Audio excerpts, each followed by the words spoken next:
Hello.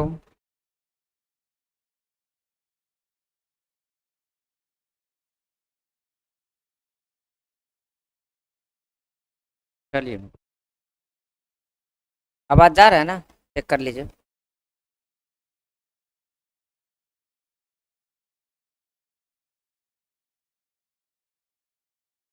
आज हम लोग शुरू करेंगे आपके हिंदी का दूसरा कविता, जिसका नाम होगा प्रेम आईनी श्री राधिका।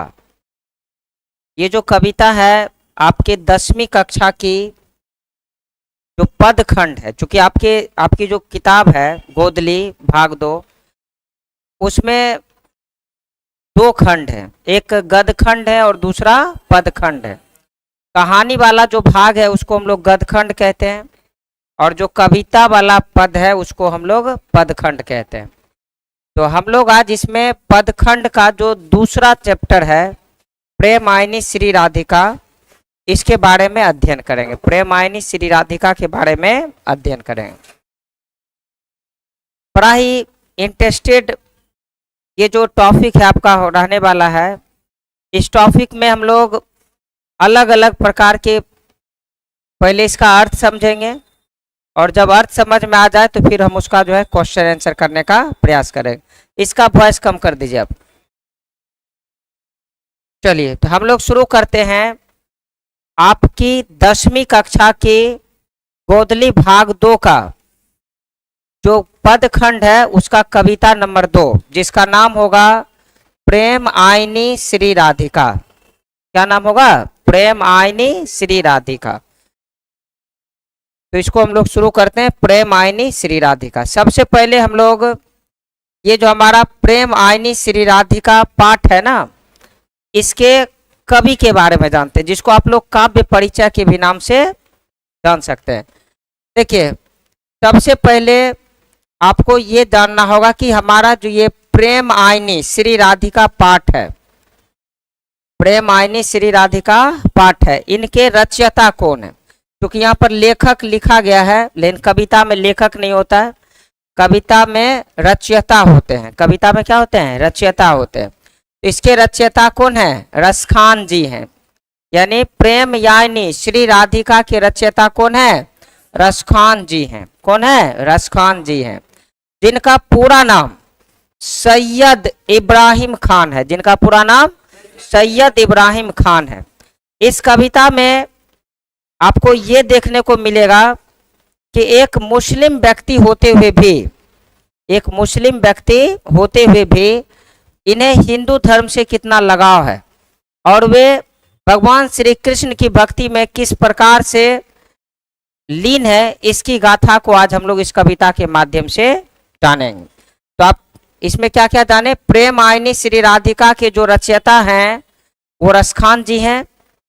कौन है? रसखान जी हैं, जिनका पूरा नाम है सैयद इब्राहिम खान। जिनका पूरा नाम क्या है? सैयद इब्राहिम खान। इनका जो जन्म है ये 1548 ईस्वी के आसपास हुआ है। इनका जन्म कब हुआ है? 1548 ईस्वी के आसपास हुआ है, जो कि एक पठान परिवार से थे। जैसे हिंदू में भी अलग अलग जाति होता है, उसी तरह से मुस्लिम में भी अलग अलग प्रकार का उसमें विभाजन हुआ रहता है। तो इसमें से ये पठान के थे। किस जाति से थे? पठान जाति से थे। इनकी मृत्यु जो है लगभग 1628 ईस्वी में हुआ था, और ये निवासी थे दिल्ली के। कहाँ के निवासी थे? दिल्ली के। तो आपको ऑब्जेक्टिव में पूछा जाता है काव्य परिचय से, इसीलिए जितने भी कविता हम लोग अध्ययन करेंगे उनका काव्य परिचय जो है वो जानना हम लोगों के लिए काफी महत्वपूर्ण है। तो हम लोग इसमें क्या जानेंगे? काव्य परिचय। तो आपको याद रखना है कि प्रेम आईनी श्री राधिका पाठ के रचयिता कौन है? रसखान जी, जिनका पूरा नाम सैयद इब्राहिम खान है। जन्म हुआ है 1548 ईस्वी में, जो कि एक पठान परिवार से थे, और जन्मभूमि कहाँ है? दिल्ली। और मृत्यु कब हुआ? 1628 ईस्वी के आसपास में इनकी मृत्यु हो गया। तो ये हमारा हो गया काव्य परिचय। इसमें और भी कुछ टॉपिक हम लोग जान लेते हैं जो कि ऑब्जेक्टिव में आपके एग्जाम में पूछा जाता है। रसखान मूल रूप से मुसलमान थे। मैंने आपको पहले ही बताया कि रसखान क्या थे, मूल रूप से मुसलमान थे। फिर भी उन्होंने जीवन भर कृष्ण भक्ति का गुणगान किया था। आप समझिए कि थे जाति से मुसलमान, लेकिन इन्होंने जन्म भर जो है ना भगवान श्री कृष्ण की भक्ति किए थे। भगवान श्री कृष्ण से इन्हें इतना लगाव था कि इन्होंने अपना संपूर्ण जीवन भगवान श्री कृष्ण की असीम भक्ति में बिता दिए। समझे? कृष्ण के प्रति इनकी भक्ति देख करके गोस्वामी विट्ठल नाथ जी ने इन्हें अपना शिष्य बना लिया। क्योंकि गोस्वामी विट्ठल नाथ जी जो थे वो हिंदू थे, लेकिन विट्ठल नाथ जी को लगा क्या कि एक मुस्लिम होकर के अगर इन्हें कृष्ण के प्रति इतना लगाव है तो निश्चित रूप से उन्हें शिष्य बना लेना चाहिए। तो एक जो हिंदू के धर्म गुरु होते हैं जिनका नाम होता है गोस्वामी विट्ठल नाथ जी, इन्होंने क्या हुआ कि भगवान श्री कृष्ण की भक्ति में इतने लीन थे रसखान जी कि उन्होंने क्या किया, इसे अपना शिष्य बना लिया। बाल्यावस्था मतलब जब बचपन से ही यह प्रेमी स्वभाव के थे। कौन? रसखान जी बचपन से ही प्रेमी स्वभाव के थे। बाद में यही प्रेम ईश्वरीय प्रेम में बदल गया और ऐसी मान्यता है कि इन्होंने श्रीनाथ जी के मंदिर में साक्षात कृष्ण के दर्शन किए थे। ऐसा मानना है, बहुत सारे लोग मानते हैं कि रसखान जी को भगवान श्री कृष्ण की सुंदर छवि का दर्शन साक्षात हुआ था। वो एक मंदिर है जिनका नाम है श्रीनाथ मंदिर। क्या नाम है? श्रीनाथ मंदिर, जहां पर रसखान जी को साक्षात भगवान श्री कृष्ण के दर्शन हुए थे, ऐसी मान्यता है। इसी कृष्ण के दर्शन से उत्प्रेरित होकर वे ब्रज भूमि में रहने लगे। क्योंकि इनका जन्म तो हुआ था दिल्ली में। जन्म कहाँ हुआ था? दिल्ली में। लेकिन जब से उन्होंने श्रीनाथ मंदिर में भगवान श्री कृष्ण का साक्षात दर्शन किए तो उन्होंने क्या किया, दिल्ली को छोड़ करके भगवान श्री कृष्ण की जो जन्मभूमि है ब्रज भूमि, समझे, वहां पर आकर के इन्होंने क्या किया, अपना संपूर्ण जीवन व्यतीत करने का फैसला लिया। और उन्होंने अपना संपूर्ण जीवन जो है वो ब्रज भूमि में ही बिताने का फैसला ले लिया। तो ये हमारा था इंट्रोडक्शन किनका? रसखान जी का, जो कि इस पाठ के रचयिता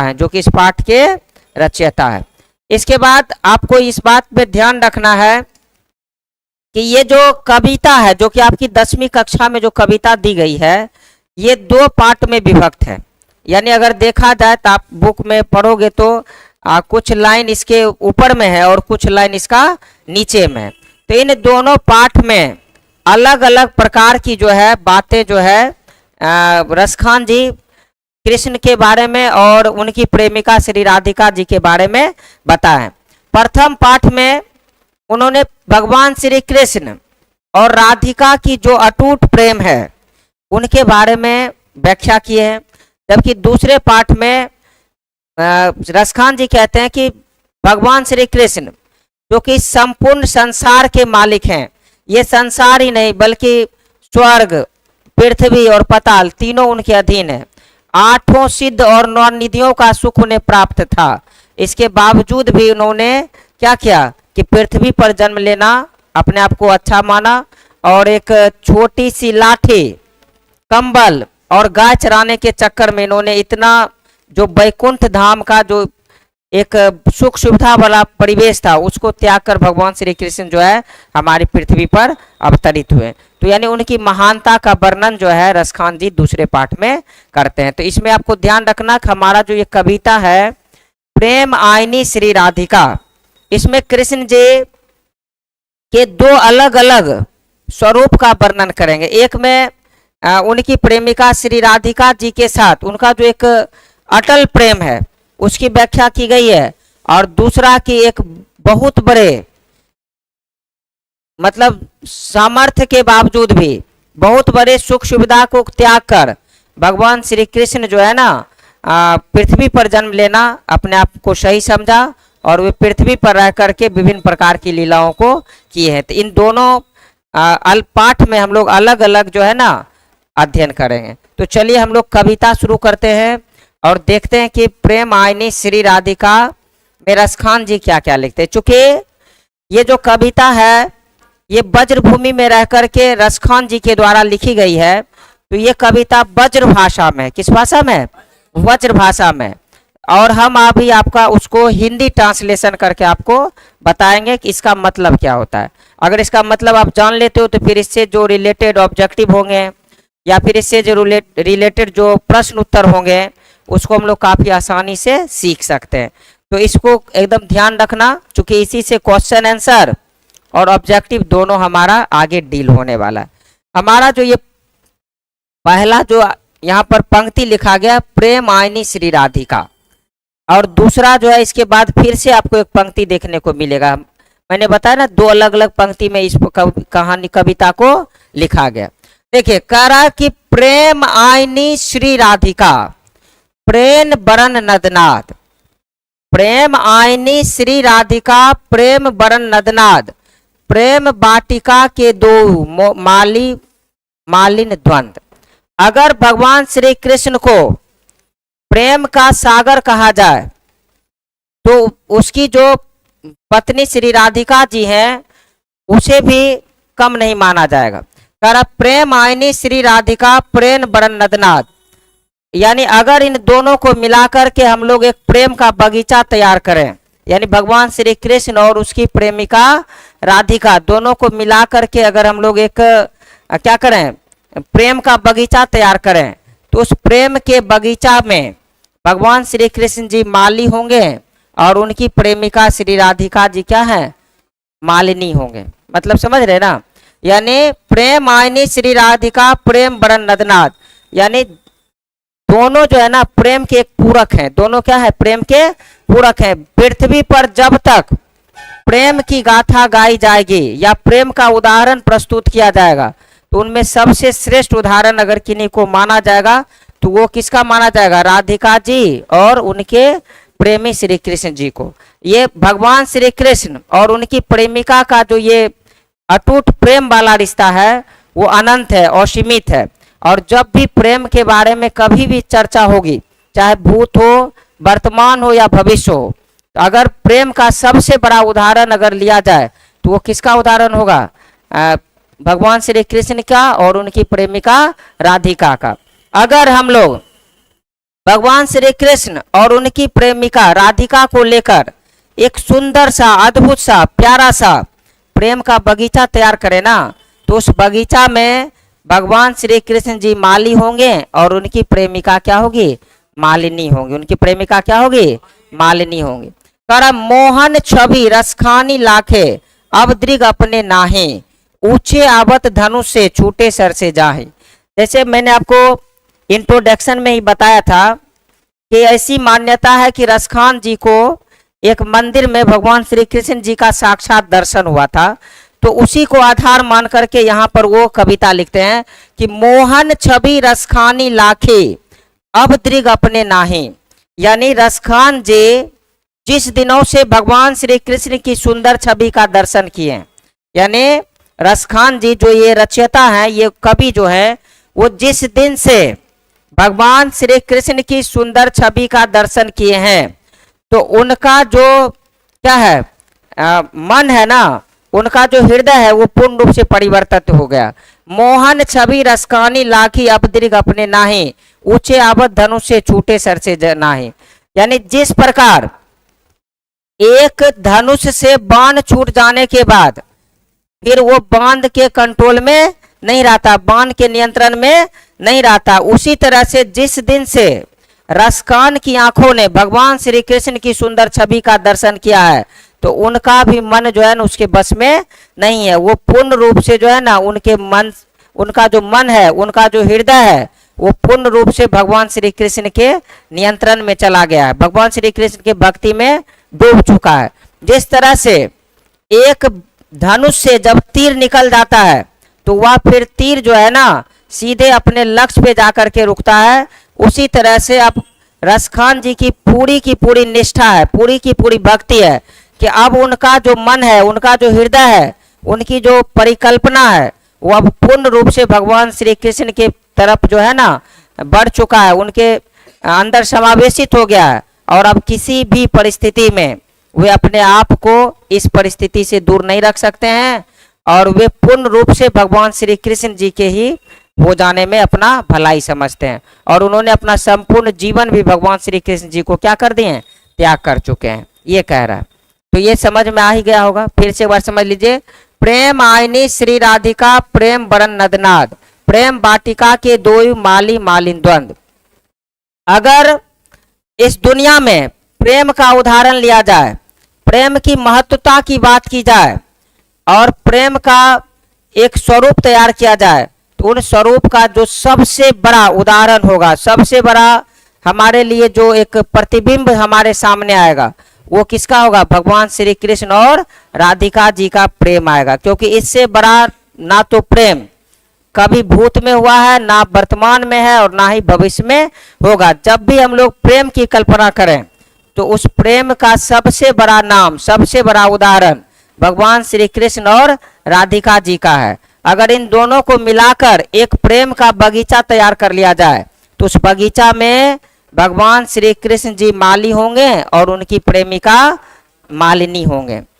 और रसखान जी कहते हैं कि जिस दिन से वे भगवान श्री कृष्ण की सुंदर छवि का दर्शन किए हैं, उनका मन जो है ना मुग्ध हो चुका है। उनकी आंखों के सामने सिर्फ और सिर्फ हमेशा उन्हीं का प्रतिबिंब बना रहता है।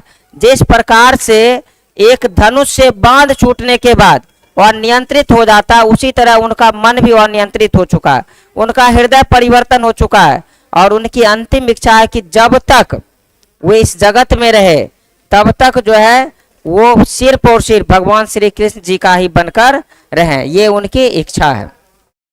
आगे हम लोग देखते हैं, देखिए इधर कहता है, मोह मन मानिक ले गयो चिते चोर नदनाद। यानी कहता है भगवान श्री कृष्ण जी हमारे मन मानिक को चुरा ले गए। मन मानिक का मतलब होता है कि हमारे सोचने की शक्ति, हमारे समझने की शक्ति और हमारे इस दुनिया में चिंतन करने की शक्ति, ये जो हमारा मन है ना, इस मन को ही क्या किया कि भगवान श्री कृष्ण चुरा ले गए। नंदनाथ का मतलब होता है कृष्ण भगवान, नंद का बेटा मतलब श्री कृष्ण, यानी भगवान श्री कृष्ण क्या है, उनके मन मानिक को ही चुरा ले गए। अब वो क्या है, अब मान लो हम लोग जो है अगर कोई कार्य कर पाते हैं, किसी के प्रति मेरा लगाव होता है, तो हमारे मन के अंदर एक अनुभूति जागृत होती है। अब अगर हमारा मन ही हमारे बस में ना हो तो वो क्या कर सकते हैं। तो यहाँ पर रसखान जी कहते हैं कि उनका जो मन है, उस मन को क्या किया, कृष्ण जी जो है ना वो चुरा ले गए हैं। कृष्ण जी क्या किए हैं, चुरा ले गए। अब बे मन मैं क्या करूं पड़ी फेर के फन। अब रसखान जी कहते हैं मैं अब बिना मन वाला हूं, अब हमारे पास मन है ही नहीं, ना तो हमारे पास सोचने की कोई शक्ति है, ना समझने की शक्ति है। अगर हम कुछ सोचते हैं तो वो श्री कृष्ण के बारे में सोचेंगे, अगर कुछ समझना भी है तो हमको सिर्फ और सिर्फ श्री कृष्ण जी के ही बारे में समझना है। कहता प्रीतम नंद किशोर जा दिन थे नैनो लगियो, मन पावन चित्तौर पलक ओठ नहीं करी सको।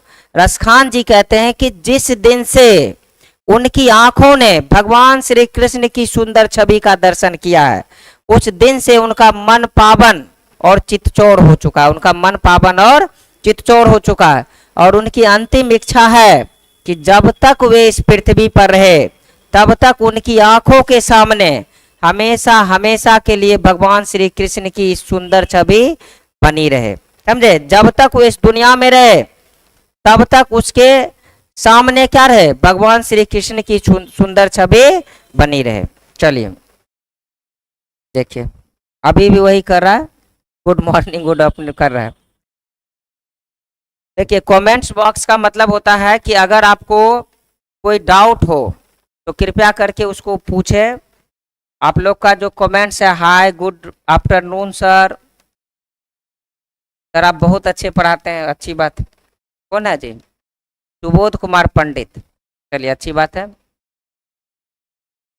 आप में देखिए कमेंट्स बॉक्स इसलिए बनाया गया है कि आप लोग घर बैठे भी टेक्नोलॉजी का उपयोग कर सकते हैं।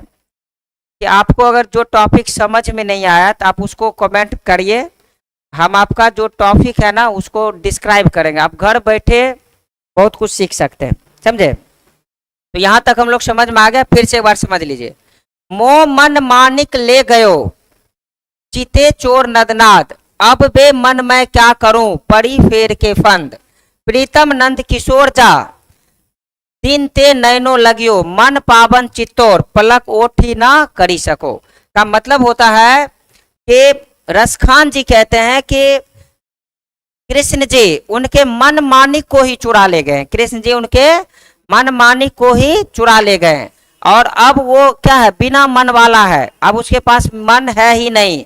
अगर उसका मन है ना, वो 100% भगवान श्री कृष्ण जी के गिरफ्त में चला गया। अगर वो अब कुछ सोचता है तो सिर्फ और सिर्फ भगवान के बारे में सोचेंगे। अगर उन्हें कुछ समझना या फिर कुछ भी अनुभूति करना है तो वो सिर्फ और सिर्फ श्री कृष्ण जी के बारे में अनुभूति कर सकते हैं।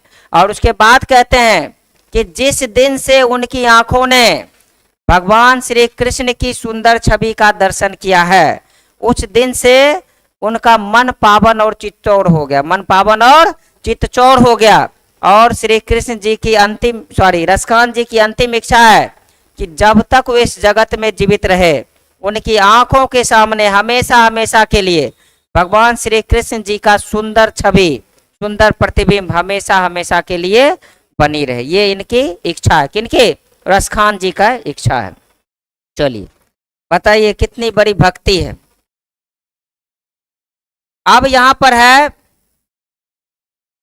अब देखिए यहां पर जो है आपका दूसरा आ जाता है, मतलब जो आपको बोले ना 2 पंक्तियों में आपका कविता है, यहाँ पर आपका दूसरा पंक्ति आ जाता है। तो दूसरा पंक्ति को हम लोग देखते हैं, कहता है करिल के कुंजन पर बारो, ये आपका हेडिंग है, ये ऊपर में जो बना गया ये आपका हेडिंग है।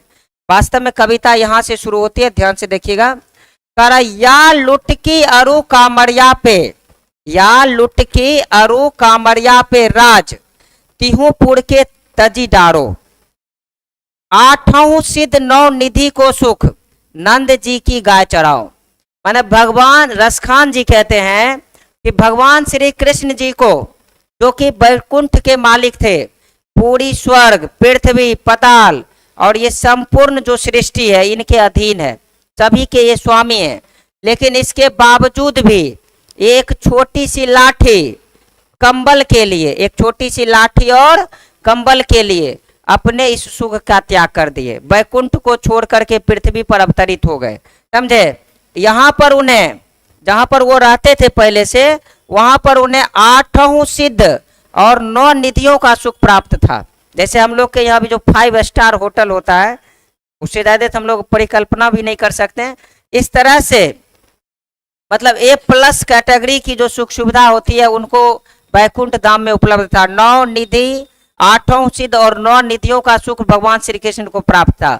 लेकिन भगवान श्री कृष्ण को पृथ्वी वासियों से इतना लगाव है कि समझ लीजिए कि इन सुख को छोड़कर वे नंद जी की गाय चराने को अपने आप को अधिक भाग्यशाली सुख समझा। अब समझ लीजिए हम लोग क्या करते हैं, एकदम सुख सुविधा के पीछे भागते रहते हैं। अब बताइए, इनको वहां पर इतनी सुख सुविधाएं मौजूद थी, लेकिन इन सुख सुविधाओं का भी इन्होंने त्याग कर दिया, और इस सुख सुविधा का त्याग करके इन्होंने क्या किया, नंद जी की गाय चराना अपने लिए बहुत ही बेहतर समझा। फिर से इसको समझिए, क्या कह रहा है, या लुटकी अरु कामरिया पे राज तिहुपुर के ताज डारो, 8 सिद्ध 9 निधि को सुख, नंद जी की गाय चराओ बिसारो। यानी भगवान श्री कृष्ण एक छोटी सी लाठी और कंबल के लिए, एक छोटी सी लाठी और कंबल के लिए क्या किया, 8 सिद्ध और 9 निधियों का सुख त्याग दिए, और इन्होंने नंद जी की गाय चराना अपने आप के लिए सबसे ज्यादा सौभाग्यशाली समझे। तब ना भगवान श्री विष्णु जी के अवतार हैं कृष्ण जी, और उन्होंने क्या किया, वहां का त्याग करके एक यहाँ पृथ्वी पर अवतरित हुए, नंद जी के यहाँ बेटा बन के रहे, और वहां पर ग्वालों के साथ में गाय चराया करते थे। तो इसी प्रसंग को ध्यान में रख करके रसखान जी कहते हैं कि एक छोटी सी लाठी और कंबल के लिए, एक छोटी सी लाठी और कंबल के लिए, आप देखे होंगे कि जब कृष्ण जी का जो बाल्य अवस्था होता है उसमें वो ग्वालों के साथ में गाय चराने जाते हैं, जिसमें कि उसके कंधों पर देखिएगा तो एक पट्टी वाला छोटा सा कंबल रहता है, और एक छोटी, जो कि बाल्य अवस्था है तो एक छोटी सी लाठी होती है। तो एक छोटी सी कंबल और एक छोटी सी लाठी के कारण इन्होंने तीनों लोगों का सुख छोड़ दिया। तीनों लोगों पर इनका राज था, इन्होंने क्या किया, तीनों लोगों पर अपना राज छोड़ दिया। जहां पर ये निवास करते थे वहां पर 8 सिद्ध और 9 निधियों का सुख प्राप्त था, लेकिन ये श्री कृष्ण जी हैं, ये इन सुख का त्याग कर दिए और नंद जी की गाय चराना इनको अधिक क्या लगा, अच्छा लगा। नंद जी की गाय चराना इन्हें अधिक अच्छा लगा। तो बहुत ही अद्भुत व्याख्या यहाँ पर जो है रसखान जी के द्वारा इस कविता में की गई है। देखिए आगे हम लोग देखते हैं। और हमारा ये दोबारा रिपीट हो गया क्या जी, ये लास्ट जो आपका टॉपिक है इसको हम लोग अध्ययन करते हैं। कह रहा है रस खानी कबो इन अखियंसो, रस खानी कबो इन अखियंसो, ब्रज के बनवाग तगार निहारो, कोटिक रो कल धोत के धाम करिल, के गुंजन ऊपर बारो। यानी रसखान जी कहते हैं कि जिस दिन से उनकी आंखों के सामने में इस पवित्र वज्र भूमि का वन, पर्वत, झरना एवं विभिन्न प्रकार के सुंदर प्राकृतिक दृश्य का दर्शन हुआ है, उनकी आंखों के सामने एक बहुत बड़ा सुकून जैसा महसूस हो रहा है। क्योंकि मैंने आपको पहले ही बताया कि रसखान जी जो थे वो मूल रूप से दिल्ली के निवासी थे, लेकिन बचपन से ही उनको भगवान श्री कृष्ण की भक्ति बहुत प्रिय थी और इतने बड़े भक्त थे कि लोगों की मान्यता है कि एक जो मंदिर था श्रीनाथ मंदिर, जहाँ पर भगवान श्री कृष्ण की साक्षात दर्शन भी इनको हुआ था, और जिस दिन से दर्शन हुआ था वो अपना संपूर्ण जीवन भगवान श्री कृष्ण जी की भक्ति में बिता दिए और दिल्ली को छोड़ करके भगवान श्री कृष्ण की जो जन्मभूमि थी ब्रजभूमि, समझे, मथुरा के आसपास में या मथुरा ही कह सकते हो, वहां पर आकर के इन्होंने अपना संपूर्ण जीवन बिताने का निर्णय लिया। और जिस दिन से रसखान जी वज्रभूमि आते हैं तो वज्रभूमि में आकर के उन्होंने वज्र की जो प्राकृतिक सौंदर्यता है, वहां पाए जाने वाले पर्वत है, झरना है, पशु पक्षियां हैं, समझे, या विभिन्न प्रकार के जो प्राकृतिक सौंदर्य वाला दृश्य है, जब वो उनको देखते हैं ना तो उनका मन मनमुग्ध हो जाता है और उनकी इच्छा होती है कि जब तक उनकी आंखें इस दुनिया में खुली रहे, जब तक उनकी आंखें इस दुनिया में खुली रहे, वो हमेशा हमेशा के लिए उनकी आंखों में यह अद्भुत दृश्य दिखता रहे।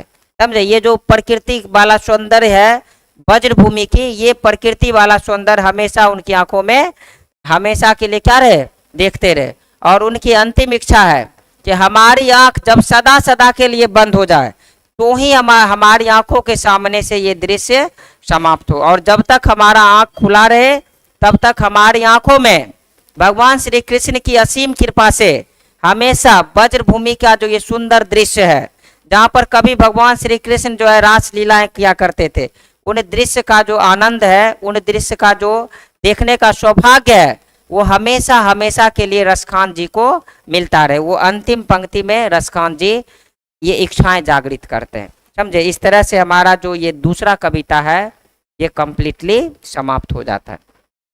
अगर कहीं से किसी को कोई टॉपिक समझ में नहीं आया है तो फिर से कहिए। कोई रेशम क्या लिख रहा है, रेशम कुमारी, कार्य सर सेकेंड पंक्ति को फिर से बताएं। चलिए अच्छी बात, कम से कम कमेंट में अगर फरमाइश आवे तो उस पर तुरंत ध्यान देना चाहिए। समझे, देखिए सेकेंड पंक्ति मैं एक बार फिर से बता दे रहा हूं आपको। यहाँ पर लिखा है जो सेकेंड पंक्ति, या लुटकी अरु कामरिया पे राज तिहुपुर के छती डारो, आठों सिद्ध नौ निधि को सुख, नंद जी की गाय चरा बिसारो।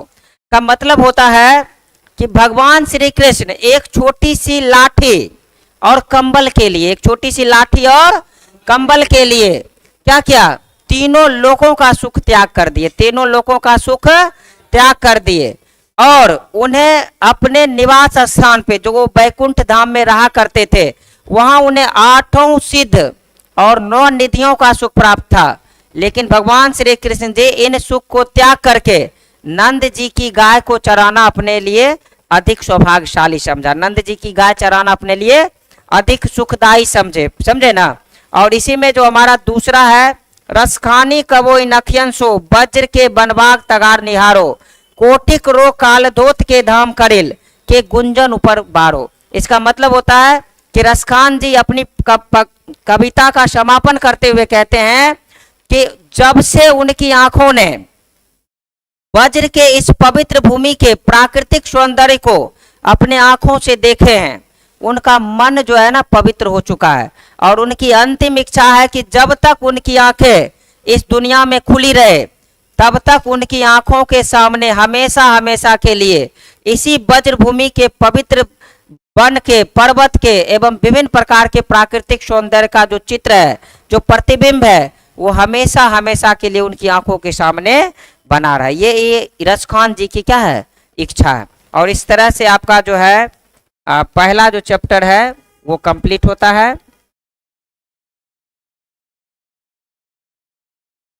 देखिए आप पूछ रहा है श्रीनाथ मंदिर कहाँ से, अब हम इसको जीके पढ़ा है। सुन लो, श्रीनाथ मंदिर जो है वो दिल्ली और वज्र भूमि के ही इर्द गिर्द में है।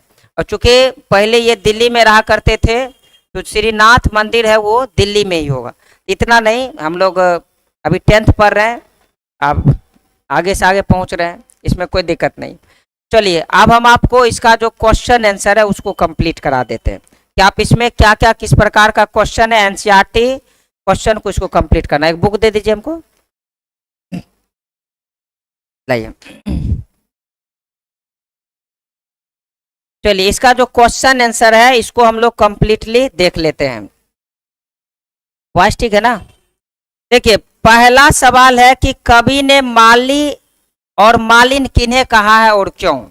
अभी तुरंत मैंने आपको कविता में बताया, कहा कि कवि ने माली और मालिन किन्हें कहा है और क्यों, इसके बारे में जानना है। देखिए प्रस्तुत कविता में प्रेम की एक अटूट गाथा का वर्णन किया गया है। देखो एक बार हम समझाने के लिए बोल रहे हैं, जिसमें कि थोड़ा डिटेल से भी बोल दें, लेकिन एक बार फिर बताएंगे कि लिखना कैसे। ऐसा नहीं कि हम लंबा चौड़ा लिख दें, लिखने का 60 वर्ड में तो 150 वर्ड पूरा देना, तो फिर दूसरा क्वेश्चन छूट जाएगा। तो हम जो एक बार इसको समझाते हैं उसको डिटेल से समझा देते हैं, और फिर इसमें लिखना कैसे है उसके बारे में भी मैं आपसे बात करूंगा। पहले इसको समझिए कि ये हमारा कविता में कब आया था। करा कवि ने माली और मालिन किन्हें कहा है और क्यों। देखो कवि ने कविता में माली श्री कृष्ण जी को कहे हैं और मालिन जो है उनकी प्रेमिका श्री राधिका जी को कहे हैं। और वो बोलते हैं कि अगर इन दोनों को मिलाकर प्रेम का एक बगीचा तैयार कर लिया जाए तो उस बगीचा में श्री कृष्ण जी जो होंगे वो माली होंगे, और जो भगवान उनकी जो प्रेमिका श्री राधिका जी हैं वो मालिनी होंगे। वो क्या होंगे, मालिनी होंगे। समझे? तो ये सीधा सीधी इसका आंसर हो जाएगा। समझे? कहता है कि द्वितीय दोहे का काव्य सौंदर्य स्पष्ट करें। तो द्वितीय दोहा यही ना जी, द्वितीय दोहा यही ना कि आप कहता है इसका काव्य सौंदर्य स्पष्ट करें। तो द्वितीय दोहे में कवि जो है श्री कृष्ण जी के बारे में कहते हैं कि एक छोटी सी लाठी और कंबल के लिए, एक छोटी सी लाठी और कंबल के लिए भगवान श्री कृष्ण ने तीनों लोगों का सुख त्याग दिया। तीनों लोगों का क्या कर दिया, सुख त्याग कर दिया। और उन्हें जहां पर वे निवास करते थे उस स्थान का नाम वैकुंठ धाम है, जहां पर उन्हें 8 सिद्ध और 9 निधियों का सुख प्राप्त था। लेकिन उन्होंने इन सुख को त्याग करके नंद जी की गाय चराना अपने लिए अधिक सौभाग्यशाली समझा। यानी भगवान श्री कृष्ण कितने उदार मतलब थे, इनके बारे में रसखान जी इस पंक्ति के माध्यम से बताते हैं। कहता है कृष्ण को चोर क्यों कहा गया। अब ये इसका आंसर मत लिख देना कि कृष्ण भगवान में माखन चुराते थे इसीलिए उसको चोर कहा गया। बहुत सारे बच्चे बिना कविता पढ़े ऐसा लिख सकते हैं। इस कविता के आधार पर कृष्ण को चोर इसलिए कहा गया है कि कवि जो है ना कृष्ण पे क्या करते हैं, इल्जाम लगाते हैं, उन पे एक आरोप लगाते हैं कि भगवान श्री कृष्ण जी जो कि नंद जी के पुत्र हैं वो उनके मन मानिक को चुरा लिया है। मतलब उसके सोचने की क्षमता, उसके समझने की क्षमता को उन्होंने क्या किया है, चुरा लिया, और उसके मन को अभी भी चुरा करके अपने पास में रखे हैं। क्योंकि जब भी रसखान जी को सोचते हैं तो सिर्फ और सिर्फ भगवान श्री कृष्ण के बारे में सोचते हैं। जब भी कुछ समझने का प्रयास करते हैं तो उन्हें सिर्फ और सिर्फ भगवान श्री कृष्ण ही समझ में आते हैं। इसलिए कभी जो है ना भगवान श्री कृष्ण पे आरोप लगाते हैं कि उन्होंने उनके मन मानिक को चुरा लिया है, उनके मन मानिक को चुरा लिया। तो इस कविता के आधार पर इसी मन मानिक को चुराने के कारण भगवान श्री कृष्ण को क्या कहा गया है? चोर कहा गया है। क्या कहा गया है? चोर कहा गया। कहता सेवैये में कवि की कैसी आशंका प्रकट होती है, यही सेवैया है जो सबसे लास्ट वाला टॉपिक है। इसमें कवि यही आशंका प्रकट करती है कि वो जब तक इस जगत में रहना चाहता है या वो जब से भगवान श्री कृष्ण की सुंदर छवि का दर्शन किया है तो उनका मन जो है ना वो पूर्ण रूप से पावन और चितचोर हो चुका है। और वो जब से वज्रभूमि में आकर रह रहे हैं तो यहाँ की जो प्राकृतिक सौंदर्य है, यहाँ के जो वन है, यहाँ के जो पर्वत है, यहाँ पर पाई जाने वाली पक्षियां हैं, ये सभी दृश्य उनको काफी अद्भुत लगता है। और उनकी इच्छा है कि जब तक वो जीवित रहे तो उनकी आंखों के सामने हमेशा हमेशा के लिए भगवान श्री कृष्ण जी का ही ये अद्भुत स्वरूप जो है वो हमेशा दिखता रहे। अब पांचवा सवाल है, कह रहा है कि स्व व्याख्या करना, स्व प्रसंग व्याख्या करना। देखो कहता मन पावन चित्तचोर पलक ओठी नहीं करी सके। तो चूंकि इसको जब भी आप लिखोगे तो थोड़ा सा सजा करके लिखना है। गर्मी जो है ना बहुत जबरदस्त परेशान करता है ना। क्या हुआ? अच्छा वॉइस ठीक है ना? चलिए, मन पावन चित्तचोर पलक ओठी नहीं करी सके, इसका मतलब होता है कि भगवान श्री कृष्ण जी के मतलब इसको लिखना कैसे है? प्रस्तुत पंक्ति हमारे पाठ्य पुस्तक गोदली भाग 2 के गद खंड से लिया गया। ये सब लिखने का स्टाइल, चूंकि आपको एग्जाम में नंबर लाना है तो थोड़ा सा लिखने का भी स्टाइल क्या करना होगा? बदलना होगा। क्या जी? इस चीज को ध्यान रखना कि लिखने का स्टाइल ही आपको टॉपर बना सकता है। और अगर सीधे सीधे पढ़ रहे हैं, स्टाइल ही नहीं है, तो फिर आपको नंबर नहीं मिलेगा। एक ही शिक्षक से सब पढ़ते हैं ना। और आप देखिए किसी को 90% आ जाता आप ही सब में से, और कोई जो है फर्स्ट डिवीजन के लिए पूरा स्ट्रगल करते हैं। तो क्या है कि एक ही शिक्षक से पढ़ करके किसी को 90 आ गया, कोई टॉपर बन गया, और कोई जो है डिवीजन पाने के लिए स्ट्रगल करते हैं। तो उसमें अंतर क्या है? उसमें यही है, लिखने का स्टाइल का अंतर है। समझे? तो लिखने का स्टाइल को भी ध्यान में रखना होगा। बिना लेखन में स्टाइल लाने से बिहार बोर्ड में आपको मार्क्स नहीं मिलेंगे। 2 चीज बिहार बोर्ड में बहुत जरूरी होता है, हैंड राइटिंग और लिखने का स्टाइल। तो ये दोनों चीज आपको टॉपर बनना है तो निश्चित रूप से ध्यान में रखना होगा। इसमें लिखेंगे प्रस्तुत पंक्ति हमारे पाठ्य पुस्तक गोदली भाग 2 के काव्य खंड से लिया गया है, जो कि प्रेम आयनी श्री राधिका पाठ से संकलित है और इनके रचयिता रसखान जी हैं। यहाँ तक तो लिखना है ना। इसके बाद लिखेंगे प्रस्तुत पंक्ति के माध्यम से रसखान जी कहते हैं कि जिस दिन से उनकी आंखों ने भगवान श्री कृष्ण जी का सुंदर छवि का दर्शन किए हैं, उस दिन से उनका मन पावन और चित्तचोर हो चुका है। और अब उनकी अंतिम इच्छा है कि जब तक उनकी आंखें खुली रहे ना तो हमेशा हमेशा के लिए भगवान श्री कृष्ण जी की सुंदर छवि उनकी आंखों के सामने में हमें बनी रहे। और दूसरा में भी वही बात है, कह रहा है कि रसखानी कबो इनखियन सो वज्र के बनवाग तगार निहारो। इसमें भी वही बात लिखना है, प्रस्तुत पंक्ति हमारे पाठ्य पुस्तक गोदली भाग 2 के पद खंड से लिया गया है, जो कि प्रेम आयनी श्री राधिका पाठ से संकलित है और इनके रचयिता रसखान जी हैं।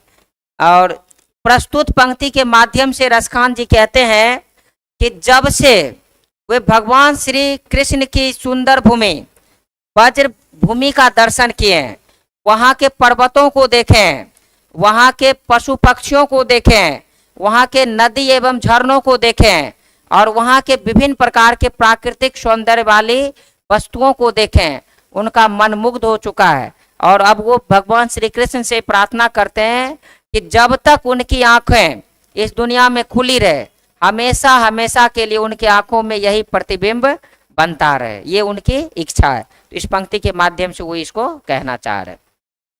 और लास्ट में मैं आपको बता दे रहा हूं कि हमारा लाइव क्लास जो वो जारी रहेगा।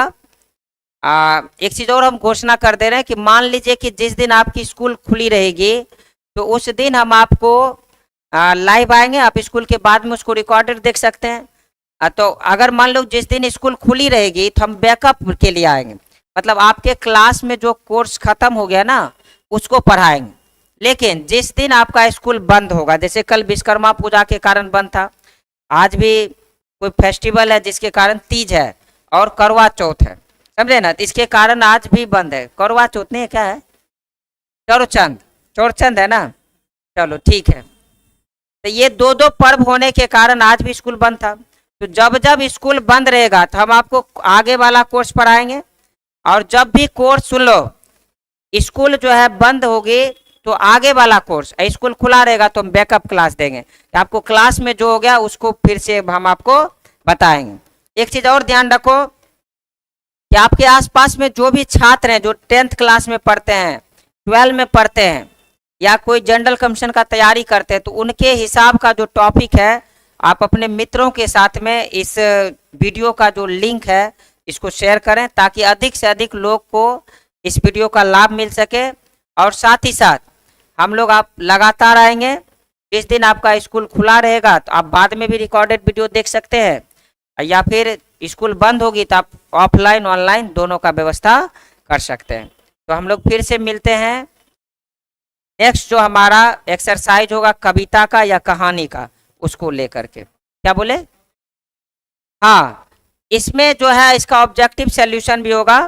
आज चूंकि ऑब्जेक्टिव के लिए जो पीडीएफ है वो बन नहीं पाया है, तो हम लोग जो नेक्स्ट एक वीडियो बना करके उसमें ऑब्जेक्टिव पीडीएफ डिस्कशन कर देंगे। और इसका जो अर्थ होता है वो अर्थ का प्लस जो इसका क्वेश्चन का आंसर होगा, क्वेश्चन आंसर होगा, उसको भी आपको पीडीएफ बना करके आपके ग्रुप में सेंड कर दिया जाएगा, और वीडियो के डिस्क्रिप्शन में भी वो मिल सकता है, समझे ना। तो ग्रुप में आप सब जुड़े ही होंगे, तो ग्रुप में निश्चित रूप से ये आपको मिल जाएगा और डिस्क्रिप्शन में भी ये मिल जाएगा, समझे।